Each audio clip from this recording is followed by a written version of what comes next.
Hello, hello, everybody. Welcome back to Clay Bonin Presents the Culture. I'm your host, Clay Bonin.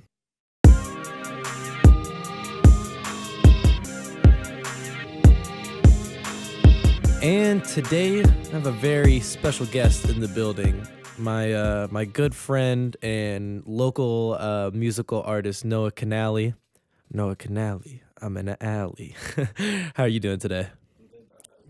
Peachy, man. I'm happy you're here. Noah is a musical artist out of the Cincinnati area. He makes a lot of what I would call vibey music, and sometimes I use the word vibey in like a sarcastic way, but I'm actually serious about it with this one. Makes a lot of interesting music, I would say. And I'm not just saying that because I'm his friend. I think even if I wasn't his friend and heard his music, it's still enjoyable. Yeah, of course, of course. He also he owns a couple of pairs of clothes. He owns a piece or two. And he's somebody best dressed, of course. And he's somebody who as me and him have talked about before, he wouldn't really label himself as a rapper or a hip hop artist or anything like that. But I think his music and his fashion is definitely inspired by hip hop, and he's definitely got a knowledge of the culture, you know. So I think he would be perfect to have on the show. And here we are. So Noah, hello. Thanks for coming on, buddy. Hey man, I'm good. I'm good. I'm just living life. Like I said, this podcast changing, man. I'm drinking tea today, no coffee. Like, yeah, we're out here. So would in my intro, would you say that's correct? Like what things that I've said about you? While you aren't a rapper, like you say that your music is inspired by it at least.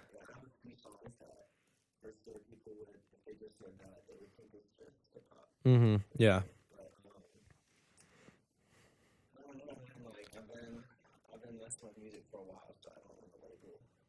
Yeah. Yeah. And I think definitely some of your music is on the spectrum of hip hop. You know, there's some songs you have that are like very much like you would label it rap, but then there's other songs that I don't even know what I would label it as. I mean, it's not like every single song you're rapping over like a fake Metro beat, you know what I mean, or a fake Zaytoven beat or anything like that. And the way that you use space on your songs and you let kind of the music and the beat take control sometimes, I think also would kind of distinguish it from being rap music. But I guess the first thing, let's just get into it. This is so far what I've been asking everybody on the show, and by everybody I mean myself and my previous guest Will. Is do you remember your first experience with hip hop? Like, do you have a like point where you can be like, oh yes, I remember it's this song or it's this music video or something like that, from like your childhood?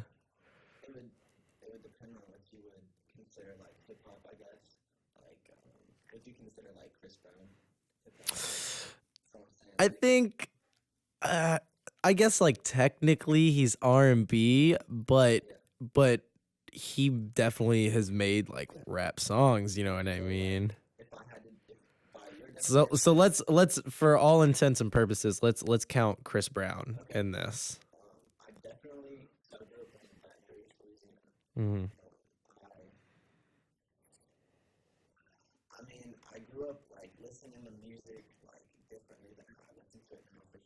Yeah.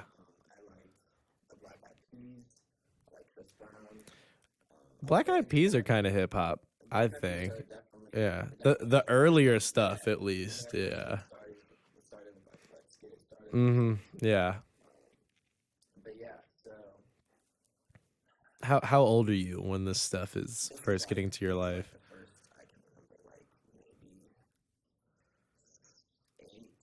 Yeah. Elementary school for sure.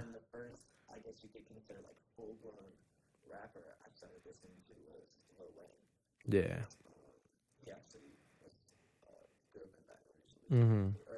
Well, yeah, you grew up in New Orleans, but I mean, yeah, yeah, yeah, yeah.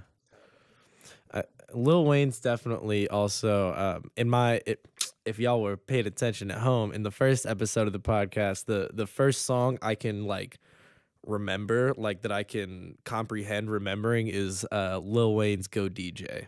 That's like second grade for me or something like that. Yeah, yeah. Yeah. So okay, but so you're saying if we don't count Chris Brown or Black Eyed Peas, then it's Lil Wayne is probably okay. And so you're in elementary school at this point. Did hip hop always carry out with you? Like, were you always listening to it for years, or did like what? Give me your musical history, I guess.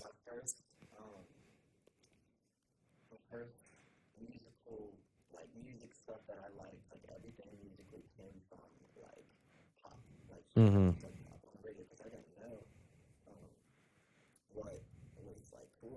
Yeah. Yeah.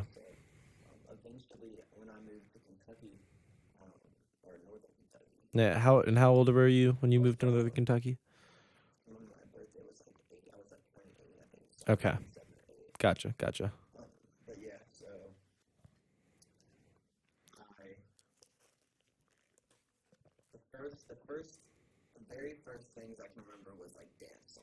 Mm-hmm. Yeah.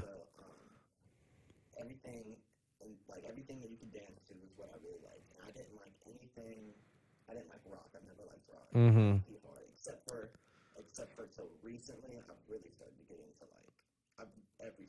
Yeah. Mm. Say it.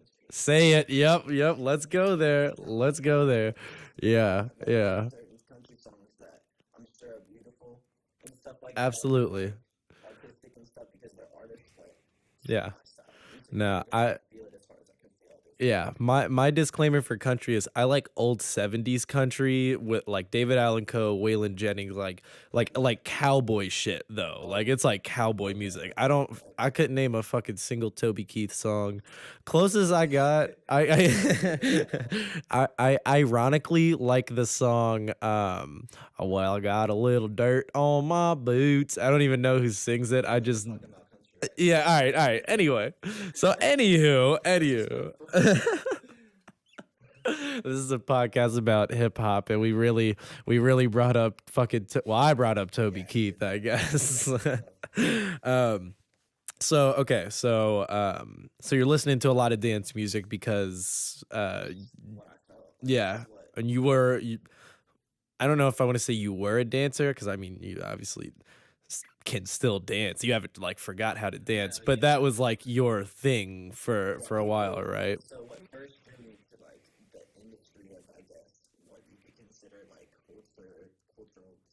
Mm, yeah.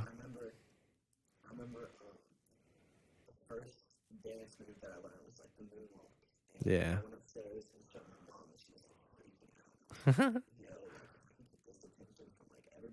Yeah.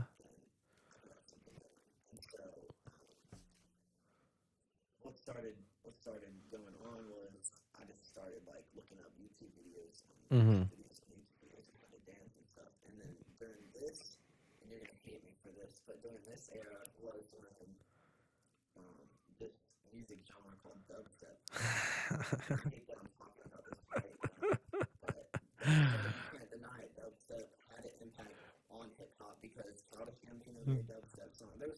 ASAP Rocky has the one Skrillex song. Yeah, there's a little pocket of dubstep hip hop for sure.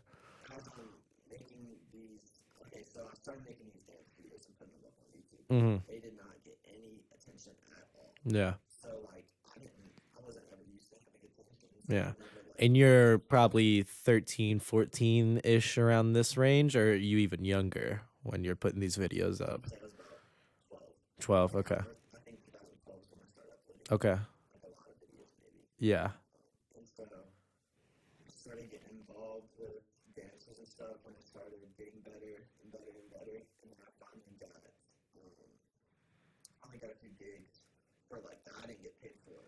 Hmm. Experience, yeah.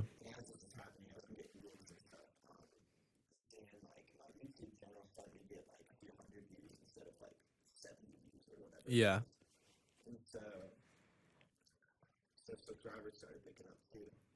Um, and so as I'm experiencing all this, like I'm also experiencing like Cincinnati culture, like Mm-hmm. Cincinnati itself, like not just hip hop. Yeah. I want to say I met a few people down at a place, a community center called Elements. Mm-hmm. I remember the first time I went there, and they were all my fashion wasn't how it is now. Yeah. It wasn't that stressed. It was like I was just dressing crazy. Like I didn't want to be the same as anybody. I Uh-huh. never wanted to be the same as anybody. I don't have Yeah. a normal job. I don't do any of that. So Mm-hmm. yeah, I think so. I want to shout out Nigel, Davon, and Coolio because they for sure put me up to like some of the fashion stuff. Like I was like, oh, like they kind of went like fits and stuff. Yeah. Yeah. Also in Louisiana, just when I get back to this, it's like the school that I went to was like it wasn't just um, like white like how it is up here. It's kind of Yeah. a lot more white So a people. lot more diversity Right. in Louisiana, and I'm sure if I haven't lived there, but I'm sure there's a lot more diversity, especially in Baton Rouge, because Baton Rouge is the capital, right? Yeah. Because not New Orleans, but Baton Rouge is the capital. So I'm sure a lot of people have migrated, a lot of people have immigrated there, Yeah, especially being right off the coast too. Like, it's Mexican. I feel like there's some Puerto Rican, but it was like how I remember school was like literally like 50% white and 50% African American, and so like, yeah, I wasn't used to Kentucky coming up here, and then it's just like an all yeah, white school with like a few African American yeah, people, yeah. so it was kind of like weird. So like there was a culture aspect that I felt like I was missing. Mm-hmm. So when I went to Cincinnati and Davon and Julio and Nigel, they all kind of took me in. They're African American. They took me in and like they Yeah. me like hip hop. Like it Mm-hmm. wasn't even about Not race or just the anything. music. Yeah, It's a lot more. It's it's the clothes, fashion, everything. yeah, It's the like dancing, music, everything. inspirational stuff. Yeah, Yeah, yeah. and so I think that's interesting that you bring up. Excuse me. It's interesting that you bring that up about moving to Northern Kentucky. So I'm originally from Louisville, and Louisville is like the most diverse like pocket in Kentucky. Which is why people like will call it. They're like, yeah, I'm from Louisville, Louisville. I'm not from Louisville, Kentucky, because Louisville is not like the rest of Kentucky. And even though Louisville's just an hour and a half away from Northern Kentucky, like there is a huge cultural difference too. And I can't even imagine. I can't even imagine what it's like being from like Louisiana and coming up here. Like in my elementary school too. Like I went to elementary school. Shout out Brandeis Elementary. I went to elementary school in like low key, like the hood, like in the West in Louisville type shit. So like we had a lot of different types of people in the school. And I mean, coming up here, I remember I used to tell one of my friends when we first moved up here, I was like, man, it's like mayonnaise up here. It's like so white up here. Like people, even though I'm drinking Starbucks, and that's very Caucasian of me, people up here are hella white. Shout out Northern Kentucky. I do enjoy living up here, but like there, it's not necessarily for the culture in Northern Kentucky. That's why you gotta go 10 minutes across the bridge, and it's weird too. Cincinnati, like even because that's one of the selling points for me to move up here to go to NKU is that it was right down the street from Cincinnati. So I thought like some of that would like bleed over, but like dude, like even like if Cincinnati is 4 highway exits away from you, you're in a completely different place. You're not even nearly in Cincinnati. Like it's super weird how that culture is like that. yeah, and so yeah, they started like teaching me and stuff, and I've never been to a big city before this Mm, like Baton Rouge was just like packed. yeah. Like they were just like Baton Rouge was just like full of people, especially after Katrina. Oh So I yeah. saw that too. Yeah. And like I saw it, my house getting flooded with my garage too. Mm-hmm. But yeah, I saw a lot of that. It's like as a young kid, that would change you. Absolutely. So it wasn't like too traumatizing or anything. You're safe and stuff, but like it just I didn't. You But I can mean, feel your like whole entire state, pretty much. Like, well, maybe not the whole state, but like that bottom region of the yeah, state it's is already at sea level. devastated.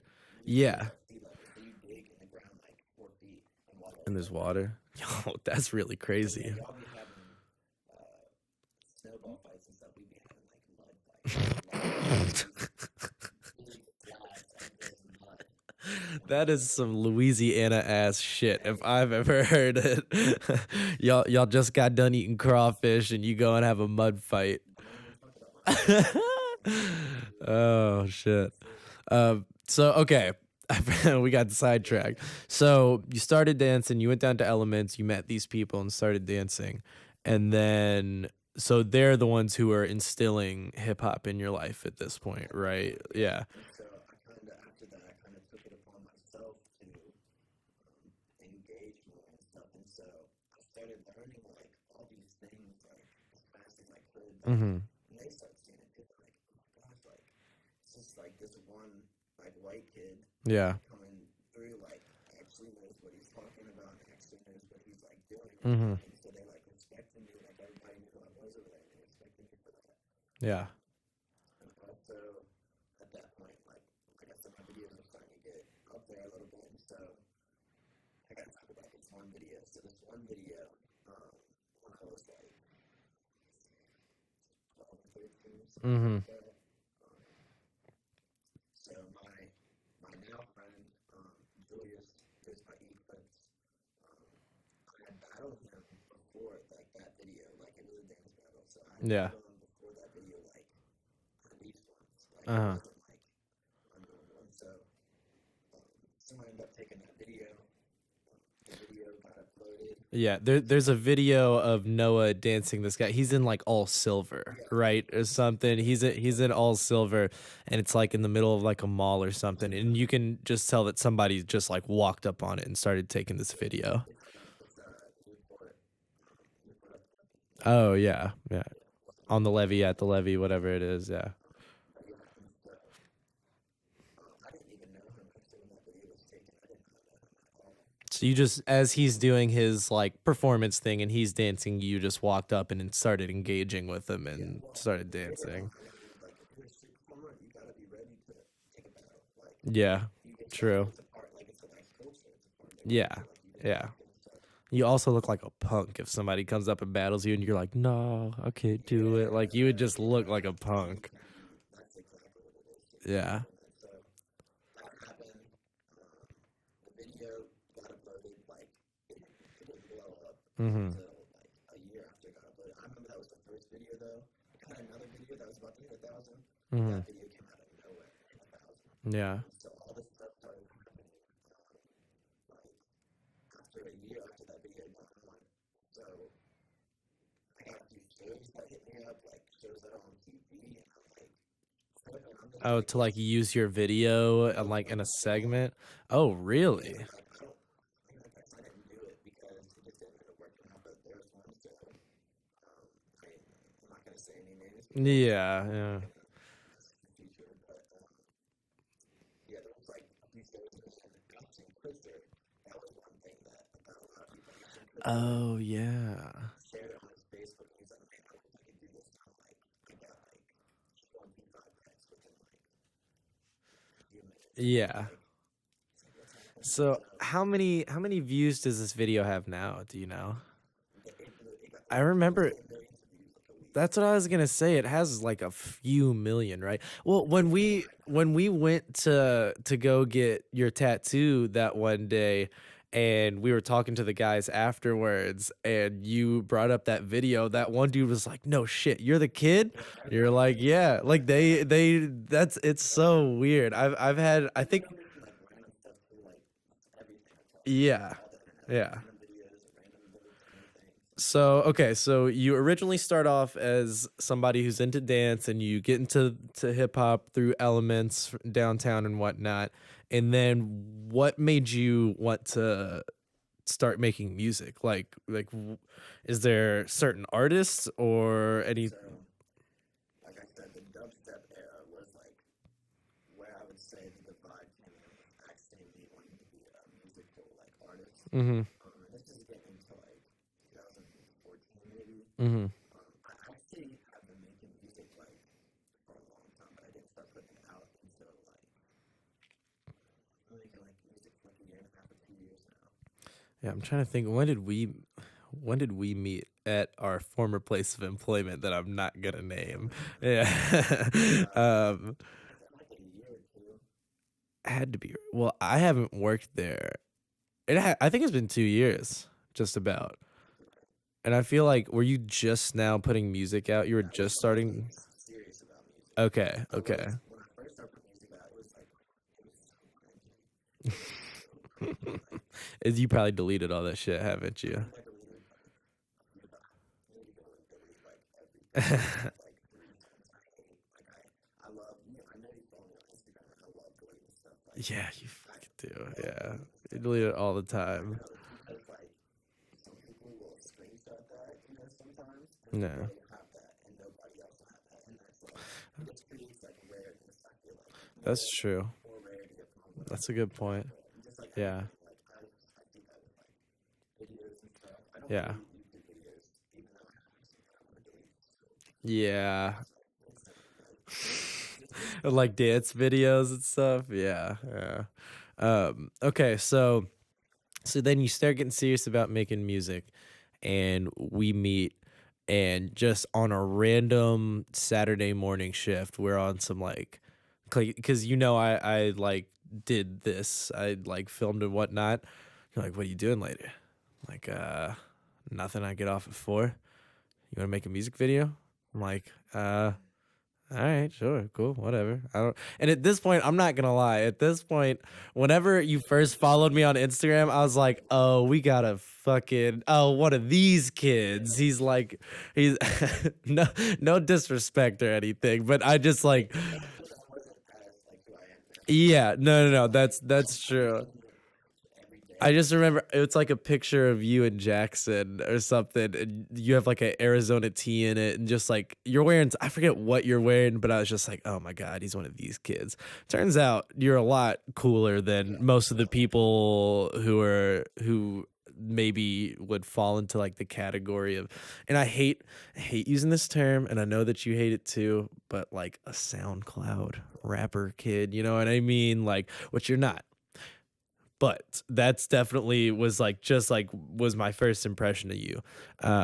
But then coming to listen to your music and your ideas and your outlook on things, definitely changed my opinion. And y'all should go watch No One Else by Noah Kenaley and Lost. And I know how you like to feel, because whoever did the music videos is fire. Whoever did those. Um, Spoiler alert, it's me. Okay. So anyway, so you've started making music and you're starting to get serious about it. And I guess really, I'll ask. Wait, what time are we at? Oh yeah, we're at 24 minutes. Cool. So I guess I'll want to ask. Um, so hip hop came into your life via Chris Brown, and then these people at Elements, your friends who started dancing with you and teaching you these ways. Um, is there, and like the whole point of why I'm doing this is I'm exploring why hip hop is such a dominant cultural force, in fashion, in lifestyle, in music. Even not to bring up country again, but like there's certain newer country songs where you can hear like trap drum patterns in it, or like certain Latin pop songs where you can like hear like how somebody's flowing, and even though it's in Spanish, it's like a direct rip of like rap music. um so do you have any clues, any answers as to why hip hop may, why it's this generation's, like, I guess, genre, I would say. so like our parents were our parents Hmm. probably listened to like rock music, Absolutely, yeah. So if you go back and look at like history in this music, every single like few, whatever it is, decades, just Hmm. completely different levels of sound and Yeah. people with like fashion influences. Hmm. So they had pop music and like in the 80s and stuff, and they had like when disco was around. Well, disco is 80s, but I would say that like like so it's rock music from like 60s to 70s to maybe mid 80s, and then 1984, that's when Purple Rain and Thriller drop. So then I think that's when, and MTV is starting too. So then you have pop music there, right? So And 90s is rap, like rap music. 90s is when rap. So I would then say after the pop music you have a little bit of a rock phase again, because we have grunge and we have new metal and we have things like that from the 90s to mid 2000s, and under all of that hip hop is kind of bubbling, and in the mid 90s and on is when it starts to reach the surface, reach the surface, reach the surface, and now it's like the thing, right? Like if you go and look at like the top charts for like rock music, it's absolutely horrifying. It's like Imagine Dragons and then eight bands you've never heard of. Excuse me.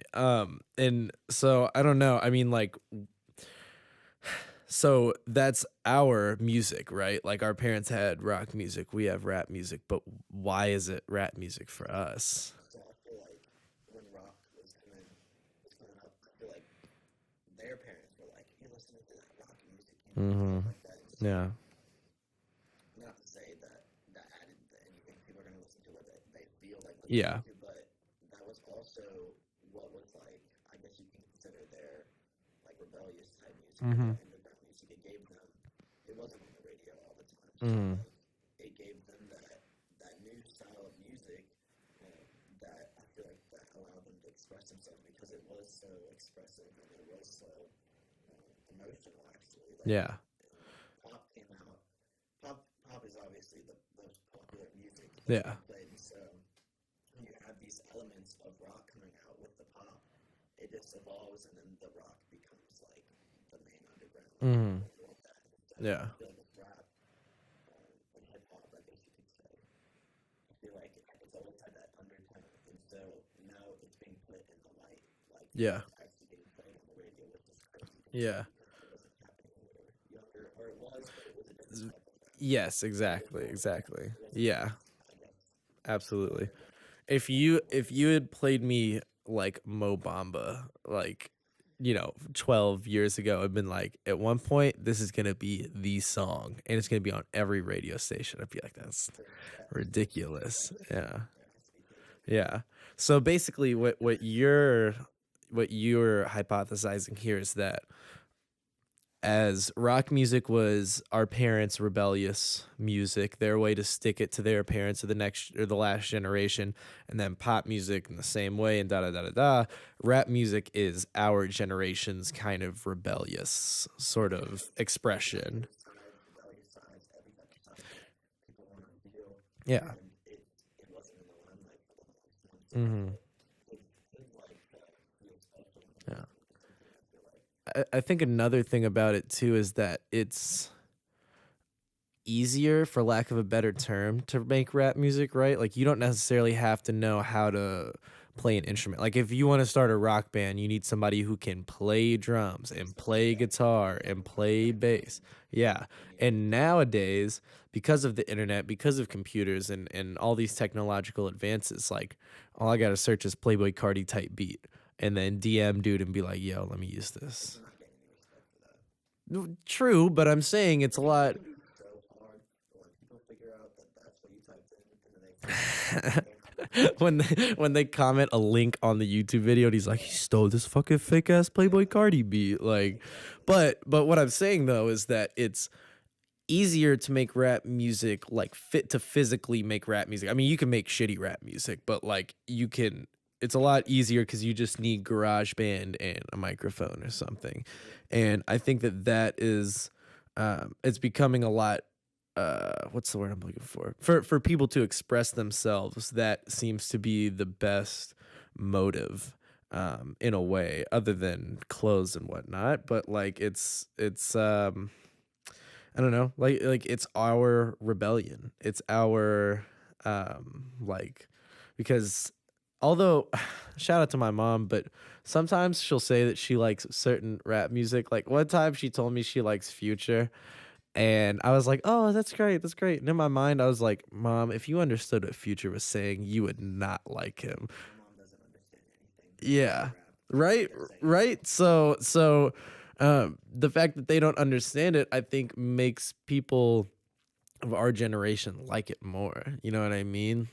Like that's a whole thing. And I've like read articles about this where like each generation has their music where the older generation's like, oh, it's not like our days, and it's not this, and it's It's not not real that. music, is what you're saying. Yeah, it's not real music exactly, but now it's popular enough to where like you have to put respect on hip hop's name. Like Gunna's album just dropped last night. Oh damn, I've just put a timestamp on this. Whatever. Gunna's album Drip or Drown 2 just dropped last night and it hit #1 on Apple Music over the Ariana Grande album. Now, which of course has been out for a couple weeks, so whatever. But I think that in and of itself is a testament to rap music and that it is our generation defining genre. Like like who would think that somebody named Gunna, and don't get me wrong, I like Gunna. I'm just trying to look at it objectively. Who would think that somebody named Gunna would be have a #1 album over somebody who is a clear and cut pop star who, by the way, her whole album is hip hop influenced. I know you probably haven't listened to it. I listened to it because I have friends who love Ariana Grande, but every single beat has trap drum patterns. The They snare. have the snare. It has certain samples that are in how Ariana flows and her little ad libs when she's like, yeah, yeah, yeah. Like it's just it's rap music, but Ariana Grande though. You know what I mean? It's rap music with icing on top of it and sprinkles and shit. So that's my case for it. Like that just is the case that hip hop is our generation's genre. And it's the most dominant force in pop culture now, you know? And let's get into another part of it is the fashion of hip hop. Last week on the podcast, I talked to Will about this too. But like, what are some of your inspirations as far as like fashion goes? Because obviously, put them on the table. Put them on the table. We got to see them. The Yeezers. He's got the Yeezers on. For sure. Shout out. Yeah, yeah. I've so far kind of damn, I'm talking hella loud. I so far have kind of avoided talking about Kanye, not because I don't like him, not because I don't respect him or anything. It's just like I'm trying to stay away from topics that have been beaten and beaten and beaten and talked about and talked about and talked about. And like I just don't want to come on here and talk about Kanye. We just Um, talk about hip hop and hip hop influence. You have to. well, yeah, but people then automatically go into like the Make America Great Again hat and like all this shit. Like I've always said sonically, musically, like nobody can touch Kanye West. Nobody can do anything to him. And fashion wise, it's the same thing too. But in the last couple years, it's kind of been hard for me to be a fan of Kanye just because he's always been wilding, like he's always done this. But the No, he's last few always been years, like that, bro. but it's just when he starts endorsing Donald Trump and how he's talking about it and just the tone of his voice and also the fact that he always does it for album promotion. Like he's quiet on Twitter right now cuz he don't have an album coming out. Before I think you have to think about it as he is a true artist.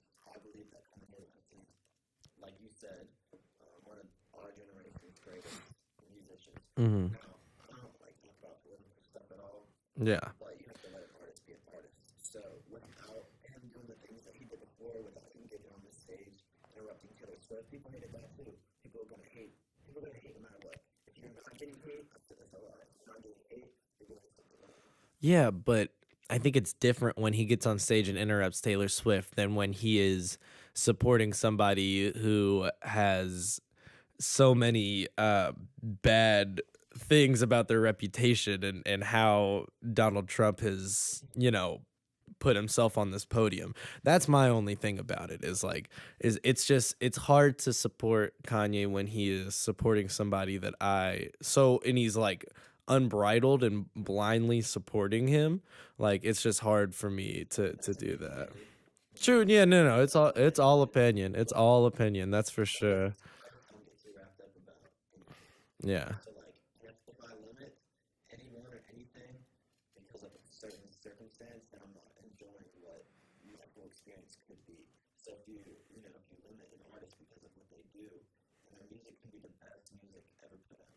Mm-hmm. If you limit them because of what they do, then like people like Justin Bieber when he first came in, like the kid was just a kid. Yeah, people just hated Justin Bieber just because it was like bubblegum pop. And I ain't gonna lie, I hated Justin Bieber when he came out, but I was also in middle school and was like, that's that stuff. I don't even know how to describe it. I'd just be like, yeah, like it just like was not my. Yeah, exactly. No, you're exactly right. So everybody's saying, yay, and the man's. I mean, I still listen to his music though. Like, you know what I mean? Like, I still listen to his music. I just, gotta mute him on Twitter is all. I should have said that Kanye inspired me too because I for sure remember hearing like Heartless on the radio Yeah, and that type of stuff. yeah. That album is actually crazy to go back and listen to because at the time, I guess like you said earlier, I wasn't listening to music the same way that I listen to it now. Not even close, not even 4 years ago was I listening to music the same way I listen to it now. But going back and listening to 808 and Heartbreaks, it's like, oh my God. Like that album it's definitely it's not my favorite Kanye album. And I don't think it's his best album, but there are just certain songs and certain beats and styles on that I think are very impressive. Yeah. Yeah. And of course Genius did a whole video and a whole article about this. So like we don't have to go too hard into it. Yeah, Genius covers everything, but like that album really did do a lot for hip hop, especially now. I also wanted to say that I'm thinking about it now that after that dubstep era, Yeah.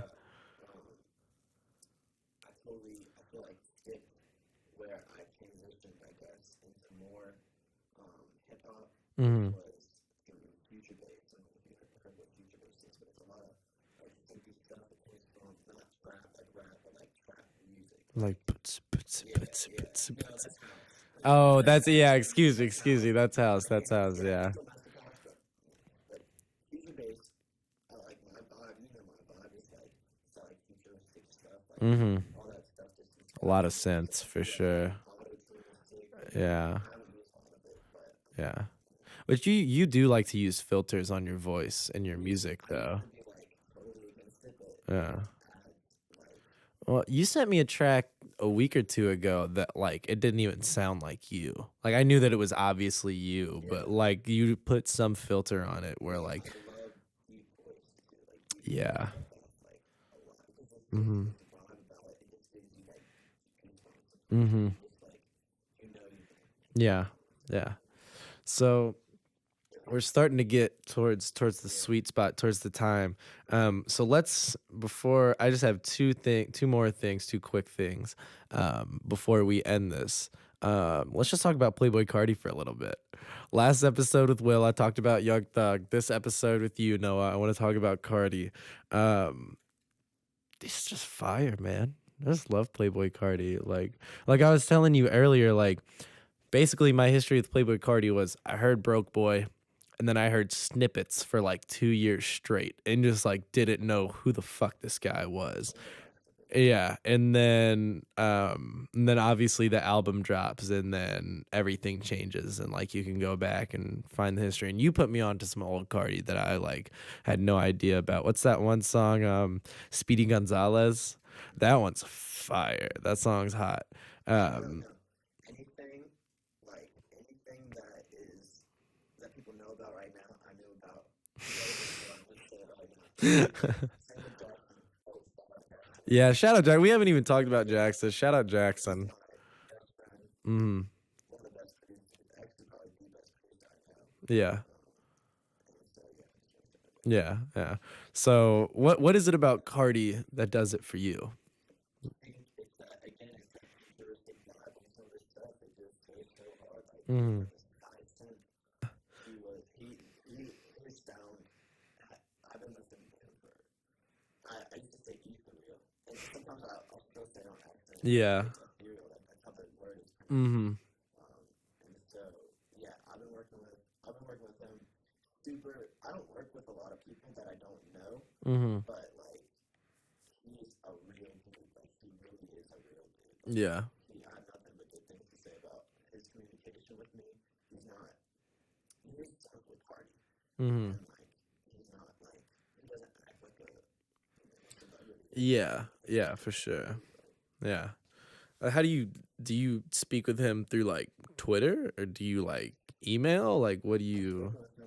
Instagram and email. For email, I got is when we work on like actual production. Yeah, the beats and everything. Yeah, for sure. Um, well, to bring it back, just one last point about Cardi. Um, the ad libs, man. They're just like, the thing about Cardi is like, he can make a whole song with ad libs and pretty much has, and it's like probably gonna be better than any fucking J. Cole song that I'm gonna hear. That's my first fuck J. Cole on this podcast. Hey, yo, fuck J. Cole. I can't be a part of that because J. Cole also has inspired me because Make your case. Make your case for J. Cole. say what you want about, and it's okay for me. I try from the bright side of every situation. You know, Yeah. I used to be a lot darker, Mm-hmm. a lot like negative, and so recently I'm trying to be more positive. But I agree, he has been like he was hating. Mm. He's on, a fucking cornball for. yeah, he's so corny. Yeah. But the man has put out some beautiful songs. Like he has put out, for me, he has put out some amazing works of art. And I think So whether you I would like to at least preface my fuck. Well, I guess I'm not prefacing it because I already said fuck J. Cole and it's still fuck J. Cole. But I would like to at least preface it with this for all you J. Cole fans out there because I've gotten in this argument many a times. I respect him as a lyricist. I think he's a technically good rapper. I respect him for going platinum with no features, double platinum with no features. I get it. I get it. That's a hard thing to do, and I respect it or whatever. I just think that he's very corny, and B, he's boring. I've heard so many J. Cole songs that would be good if they were like Kendrick songs. You know what my favorite J. Cole song is? Is when him and Kendrick did the Black Friday thing and Kendrick raps on his beat. That's my favorite J. Cole song. Yeah. And that's why I will always prefer Kendrick over J. Cole is the simple fact that Kendrick brings energy and brings something else to the beat, I feel like, with his inflection in his voice, where J. Cole literally has a song called Fold Your Clothes. What is more boring than folding clothes? I haven't heard it either because, I don't listen to that shit. No, I just... Yeah. I just like, yeah. And I think he did make the beat that Kendrick rapped over. I think his song is Tale of Two Cities or some shit like that. That beat's hard as hell. I will give him that. So like I respect him as an artist. I just think like musically and personally, and music is subjective, motherfucker, so don't get that mad at me. But like personally, like I just think that's just whack. All right, last thing before we go is there anything that whoever's going to be listening to this out there, is there anything that they should know about Noah Kenaley that you haven't already let the world know or anything? Like what? I'm giving you a platform right now to say whatever you want about Noah Kenaley. So what do we need to know?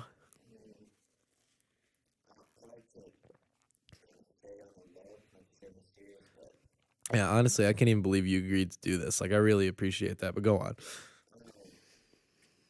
I would just say that I have a lot of proof stuff. Yeah. You're gonna see me a lot more. Yeah. Yeah. All right. That's what we like to hear. Cool. Noah, I really appreciate you coming on the podcast today. I usually end every episode with a hot take. That's what I've been doing so far. I should have saved that J. Cole take for the last thing. I got to think of something now. Here's my hot take. Blueface will not be famous within a year. And I love Blueface, but he cannot sustain it. Thanks for listening, everybody. Noah, I appreciate you. We out this bitch.